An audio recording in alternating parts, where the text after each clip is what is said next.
ಇರುವುದರಿಂದ ಒಟ್ಟಾರೆಯಾಗಿ ಇವೆಲ್ಲ ಕ್ಷೇತ್ರಗಳೆಲ್ಲ ಅನಾಲಿಸಿಸ್ ಮಾಡಿದಾಗ ಹೊರಡುವಂಥದ್ದು ಏನಪ್ಪ ಅಂತಂದ್ರೆ, ಮೊದಲನೇದು ರಮೇಶ್ ಅವರು ಬಿ ಜೆ ಪಿ ಬಿಡ್ತಾರ, ಅವ್ರು ಸುಲಭವಿಲ್ಲ. ಎರಡನೇದು ಕಾಂಗ್ರೆಸ್ ಬಿಟ್ಟು ಇವರು ಜಂಪ್ ಹಾಕಾರ, ಬಿ ಜೆ ಪಿ ಹೋಗ್ತಾರ, ಲಕ್ಷ್ಮಣ್ ಸವದಿ, ಅದು ಗ್ಯಾರಂಟಿ ಇಲ್ಲ. ಯಾಕಂದ್ರೆ ಈಗ ಅವ್ರು ಹೇಳ್ಕೊಂಡ್ರೆ ಈಗ ಏನು ಹೇಳೋದಿದ್ದು ಮಿನಿಸ್ಟರ್ಶಿಪ್ ಮೇಲೆ ಅದ. ಮಿನಿಸ್ಟರ್ಶಿಪ್ ಸಿಕ್ತು, ಮೋಸ್ಟ್ಲಿ ಅವ್ರು ಕಾಂಗ್ರೆಸ್ ಬಿಟ್ಟು ಹೋಗ್ಲಿಕ್ಕೆ ಸಾಧ್ಯವೇ ಇಲ್ಲ.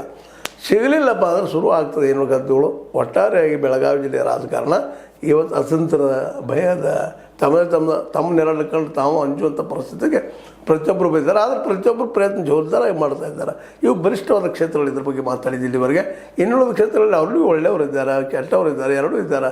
ಅವ್ರು ಏನು ಮಾಡ್ತಾ ಇದ್ದಾರೆ ನೋಡಿ ಮತ್ತೊಮ್ಮೆ ನಿಮ್ಮ ಚರ್ಚೆ ಮಾಡೋಣ ಆ ವಿಷಯ. ಆದರೆ ಜಿಲ್ಲಾ ಮಟ್ಟದ ರಾಜಕಾರಣ ಪ್ರಭಾವಿ ಆಗಿರುವ ಕುಟುಂಬಗಳ ಬಗ್ಗೆ ಒಂದಿಷ್ಟು ಹೆಚ್ಚು ಮಾತಾಡುವಂಥದ್ದು ಅನಿವಾರ್ಯ ಆಗಿದೆ. ಮತ್ತು ಪಕ್ಷಗಳ ಬಗ್ಗೆ ತಿಳ್ಕೊಬೇಕಾಗ್ಯದ. ನೋಡಿ ಇದರಲ್ಲಿ ಎಷ್ಟು ಮಟ್ಟಿಗೆ ಆಗ್ಬೋದು ಅಂತೇಳಿ.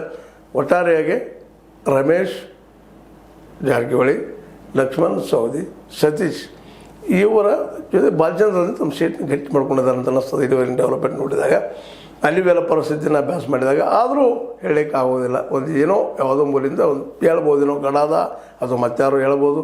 ಗಡಾದವರಲ್ಲಿ ಅಂಥ ಶಕ್ತಿಯಾದ ಜನರ ಜೊತೆ ಸಂಪರ್ಕದಲ್ಲಿದ್ದಾರೆ. ಜನರಿಗೆ ಒಮ್ಮೆ ಒಂದೇನೋ ವಿಶ್ವಾಸ ಅಂತೇಳಿ ಅಲ್ಲಿ ಸರ್ವೆ ಮಾಡಿದಾಗ ಹೊರಬರುತ್ತಿರುವಂಥ ವಿಷಯಗಳು ಇನ್ನು ಎಲೆಕ್ಷನ್ ಬಂದಾಗ ಏನು ಬಂತಲ್ಲ, ಏನು 2 ವರ್ಷ ಅದಕ್ಕೆ ಇದೆಲ್ಲ ಚರ್ಚೆ ಅಂತ ಹೇಳ್ತಾ, ಇದು ನಿಮಗೆ ಲೈಕ್ ಆಗಿರ್ಬೋದು. ಲೈಕ್ ಮಾಡಿ, ಶೇರ್ ಮಾಡಿ, ಕಮೆಂಟ್ ಮಾಡಿ, ಜೊತೆ ಸಬ್ಸ್ಕ್ರೈಬ್ ನಿಲ್ಲಿಸ್ಬಾರ್ದು. 16 ನ್ಯೂಸ್ ಅರ್ಥ ಸತ್ಯದ ಕೈಗನ್ನಡಿ ವಂದನೆಗಳು.